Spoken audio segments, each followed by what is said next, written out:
നിന്റെ ജീവിതത്തിൽ ദൈവം പകർന്ന നന്മകൾ കണ്ടിട്ട് നിന്റെ രക്തബന്ധങ്ങൾ പോലും ഇതെന്തൊരാശ്ചര്യം എന്ന് ചിന്തിക്കത്തക്ക നിലയിൽ ഒരു ദൈവപ്രവൃത്തിയെ കർത്താവ് നിനക്ക് വേണ്ടി അയക്കാൻ പോവുക. ശുദ്ധാത്മാവ് എൻ്റെ ഹൃദയത്തിനകത്ത് ബോധ്യം തരുന്നു, നിന്റെ ജീവിതത്തിൽ മഹത്വം വെളിപ്പെടാൻ പോവുകയാണ്.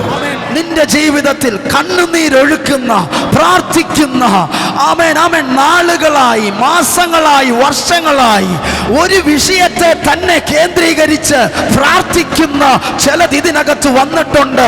ഒരു മറുപടി പോലും അവൻ കാണാൻ കഴിയാതെ, ഒരു അടയാളം പോലും കാണാൻ കഴിയാതെ, ഓ കാലതാമസം ഏറെ വന്നു, ഇനി സാധ്യതയില്ല എന്ന് പോലും ചിന്തിച്ച് ആ മേഖല മറന്നുകളഞ്ഞ ചില മണ്ഡലങ്ങൾ, ചില വ്യക്തികൾ ഇതിനകത്ത് വന്നിട്ടുണ്ട്. നിന്റെ ജീവിതത്തിൽ മഹത്വം വെളിപ്പെടാൻ പോവുകയാണ്.